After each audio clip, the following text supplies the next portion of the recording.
Today we'll go for the next part of the electrochemistry, and here we'll discuss on today about the electrochemical cell. So before we'll go for the electrochemical cell, first we should know what is the meaning of oxidation and what is the meaning of reduction. Simple thing, if I am telling about the oxidation, here the oxidation number should increase. If I am telling reduction, here the reduction number, oxidation number decreases. If I am telling oxidation, that is nothing but the addition of oxygen or removal of electron. Similarly, reduction means addition of electron or removal of oxygen. For example, let's say you are taking A and it releases n number of electrons, then it becomes An plus. And here, what is the oxidation number of A? 0. And what is the oxidation number of An plus? That is n. So it is increases. So this is the part of oxidation. Oxidation number increases. Similarly, let's say I am taking here B, and B takes n electron. And when B takes an electron, it becomes Bn minus. What is the oxidation of B here? 0. And here the B oxidation number is minus n. So here the oxidation number decreases. So this is the part of reduction. So for electrochemistry, it is very important to know about the oxidation and reduction. Remember, the electrode at which oxidation takes place is called anode, and the electrode at which reduction takes place is act as cathode. So I told the electrode at which oxidation takes place is anode, and the electrode at which reduction takes place is act as cathode. Now, I will go for electrochemical cell, or it is also called as the galvanic cell. And what is the main function of electrochemical cell or galvanic cell? The main function of electrochemical cell or galvanic cell is that here the chemical energy is converted to electrical energy. Means here we are not giving any outer sources EMF. Directly the chemical energy is converted to electrical energy here, and in this process the anode is act as negative and cathode is positive. And let's say I will go for the electrochemical cell of zinc copper half cell. And the basic principle of electrochemical cell is indirect redox reaction. And here what is the function of it? To convert the chemical energy into electrical energy. Let's say I am taking, this is a container, consists of zinc sulfate solution, 1 molar zinc sulfate solution, and here we are putting one of the zinc electrode. This is the zinc electrode. Here I am taking another container, consists of copper sulfate solution and the copper electrode. So this is the copper electrode and it contains the copper sulfate solution, 1 molar copper sulfate solution. Now we want to connect these two electrodes by the help of an induction coil connected through galvanometer, and here we are giving a solid bridge.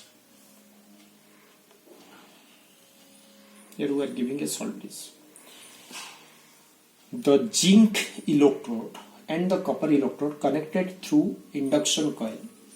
Remember, the oxidation potential of zinc is much greater than copper. So in the presence of copper and zinc always undergoes oxidation, copper undergoes reduction. So here I am taking the zinc sulfate solution, here I am taking the copper sulfate solution. This zinc electrode and copper electrode are connected to each other through the induction coil. So first of all, the zinc undergoes oxidation. So when zinc undergoes oxidation, it gives Zn2 plus 2 electrons. And already I told, the electrode at which oxidation takes place is act as an anode. So this zinc electrode here is act as anode. And what will be happen now?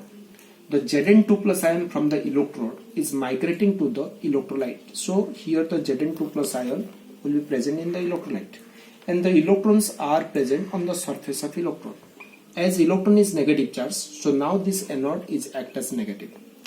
Then Zn2 plus ion is migrating to the zinc sulfate solution. So this electrolyte having more concentration of Zn2 plus ion in comparison to SO4 2 minus ion, because ZnSO4 consists of Zn2 plus and SO4 2 minus ion.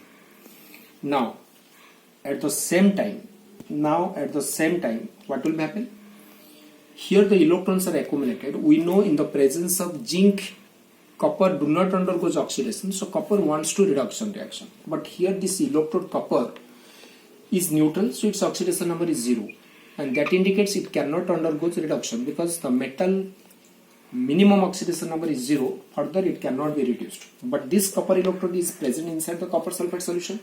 So now this copper sulfate solution will be ionized, and when the copper sulfate solution will be ionized, it gives a copper 2 plus plus SO4 2 minus.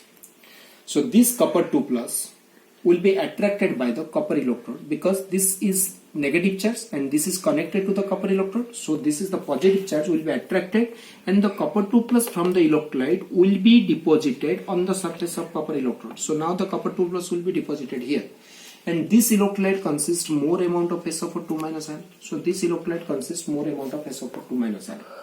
As the copper 2 plus are deposited here, now this copper electrode becomes the positive charge, and here the SO4 2 minus is deposited.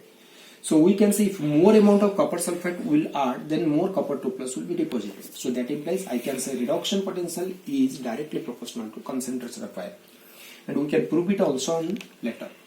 So now when it becomes positive charge, so electrons start to flow from the zinc electrode to the copper electrode, and when the electrons start to flow from zinc electrode to copper electrode, then copper 2 plus from the copper electrode takes electron and will be converted to copper, and this is the reduction. So this is the reduction reaction, so act as cathode, and this is the oxidation reaction, so act as anode. Already I told oxidation takes place always at anode and reduction takes place always at cathode. So now this copper electrode is act as cathode, and here the cathode is positive and here anode is negative. I am telling for this is for electrochemical cell. So I can say now the electrons start to flow from zinc electrode to copper electrode, and we know the current can flow in a closed circuit, so the circuit should be closed, and for that reason we are using a salt bridge for it. And this salt bridge consists of KCl or KNO3 solution with little amount of agar-agar gel. So this agar-agar gel help to regulate the rate of flow of opposite ion inside the salt bridge. This salt bridge is a U type of tube, have a 2 porous plug. Through this porous plug, only electron can enter or electron can release. But through this porous plug, the electrolyte cannot be entered or electrolyte cannot be released. But the agar gel which is present inside it, agar-agar gel which is present inside it, it helps to maintain or regulate the flow of ions inside the salt bridge. That means if the velocity or rate of flow of positive ion to this half cell is 2 meter per second, then the rate of flow for the negative ion will be same also. That is 2 meter per second for zinc half cell. So now what will be happen here? The KCl solution will be dissociate and gives K plus Cl minus. This copper sulfate solution consists of more number of SO4 2 minus ion in its electrolyte. So this negative ion attracted the K plus ion towards it, but this K plus ion cannot be entered into the electrolyte. And similarly here Zn2 plus ions are moved, so the Cl minus ion will be attracted towards it. Now what will happen? This SO4 2 minus has excess electron. Now this electron will be entered to K plus. From the SO4 2 minus, the electron enter into the K plus. So this K plus takes electron and will be converted to K. At the same time when electron enter here, at the same time the Cl minus release electron to Zn2 plus in the oxidation action. So Cl minus from the salt base will be converted to Cl2 plus 2 electron, and these 2 electron will be released and it's taken by the Zn2 plus. So here electron released and here electron enter. Now this 2K and Cl2 inside the salt base again converted to 2KCl, then this process is going on. So what is I am telling?